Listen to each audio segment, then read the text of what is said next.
RSS गिरोह है। गिरोह समझते हो? ये मैं ही कह सकता हूं, बाकी किसी की औकात नहीं कि ऐसा कहीं नहीं किया। औकात भी तो चाहिए ना, औकात समझते हो पत्रकार लोगों को? थोड़ा बहुत औकात चाहिए ना, औकात। और जब मैं कोई बात कहता हूं तो वो बगैर सबूतों के कहता नहीं हूं। ये आरएसएस ब्राह्मणों का संगठन है, और ब्राह्मण जो है ये क्रिमिनल ट्राइब है, ये ओरिजिनल क्रिमिनल ट्राइब है। इनकी जो जीवन विषय दृष्टिकोण है ये दुनिया के मानवता के विरोध में, केवल भारत के नहीं, सारी दुनिया के मानवता के विरोध में।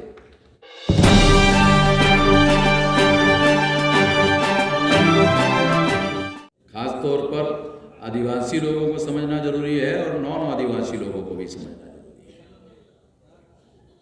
क्योंकि नॉन आदिवासी लोगों को समझना इसलिए ज़रूरी है कि ये बात समझ में आएगी तो उस इलाके में जाके आप काम कर सकते हो, आदिवासी इलाके में जाके काम कर सकते हो। आदिवासियों को इसलिए समझना ज़रूरी है क्योंकि उनको, बहुत सारे लोगों को क्या लगता है कि यही हमारी समस्या है।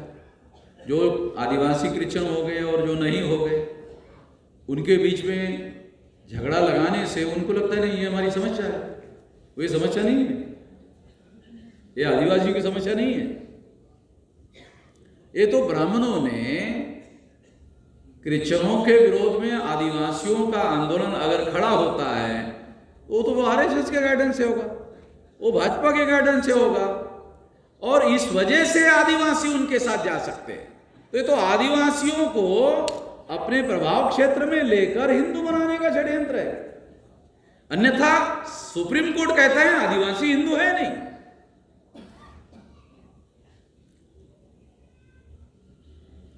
क्योंकि आरएसएस के पास कोई विचारधारा है नहीं ऐसी जिससे आदिवासी उनके साथ जुड़ जाए।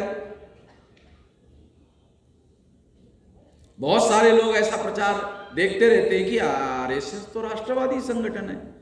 अरे आरएसएस राष्ट्रवादी संगठन नहीं है, आरएसएस गिरोह है। गिरोह समझते हो?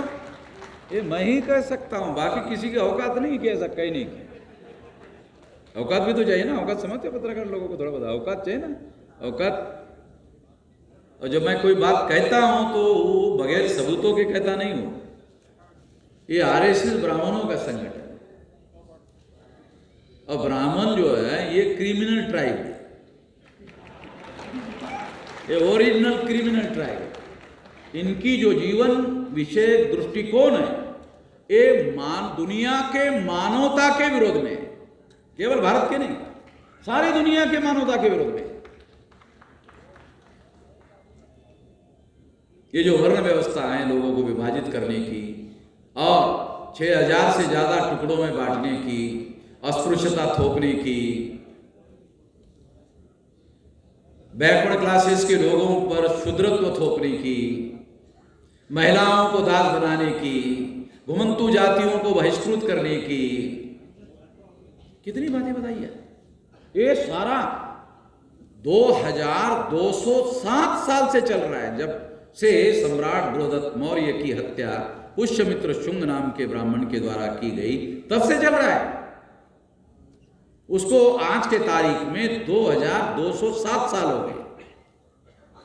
कैलकुलेट करके बता रहा हूं, तारीखों के साथ बता रहा हूं।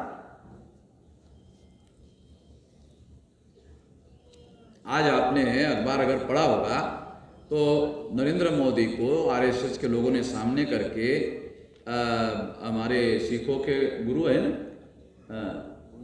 गुरु गोविंद सिंह जी, उनके जो बच्चे हैं, औरंगजेब ने उनको चुनवा कर मार दिया है, ऐसा कहा जाता है या प्रचार करते हैं।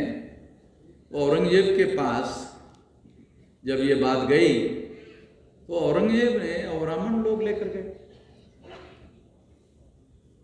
तो औरंगजेब ने ब्राह्मणों को कहा अरे तो बच्चे हैं, इन्होंने क्या अपराध किया, जाओ छोड़ो, इनका कोई अपराध नहीं है।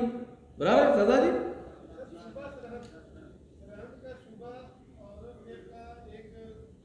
सूबेदार था, सूबेदार लेके गए, तो उनको उन्होंने कहा कि ये तो बच्चे, इनका क्या अपराध है। बराबर यही कहा ना औरंगजेब ने, तो छोड़ दी। औरंगजेब ने गुरु गोविंद सिंह के बच्चों को छोड़ दिया, ये तो बच्चे हैं, इनका क्या अपराध है। तो फिर ब्राह्मणों ने जाके औरंगजेब के कान में कहा, ये सांप गुरु गोविंद सिंह साहब है आपके लिए, ये सांप के सपोले है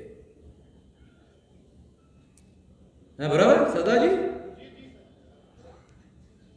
सरदार जी को सबूत रख रहा, लोग बोलेंगे सबूत साथ में चेक के चलता हूं,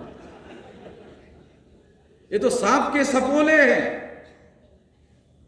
बराबर है। आप कहते बच्चे तो सपोले हैं, ये अब डसने लायक नहीं है, मगर ये बड़े होंगे, और जब बड़े होंगे तो डसेंगे जरूर, बड़े होंगे तो डसेंगे जरूर डसेंगे। ये बात ब्राह्मणों ने औरंगजेब को कही, नरेंद्र मोदी को ब्राह्मणों ने कहा ये बाल दिवस मनाओ तो सिखों को मुसलमानों के खिलाफ में भड़काकर इस्तेमाल कर सकते हैं।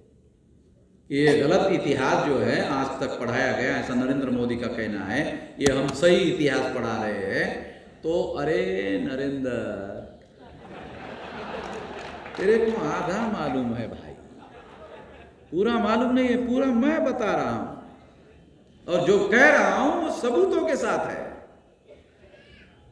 वो ब्राह्मण जो कहना चाहते हैं, ब्राह्मण कहने से इमीडिएट लोग जवाब दे देते हैं, और इसलिए नरेंद्र मोदी के मुंह का इस्तेमाल कर रहे हैं।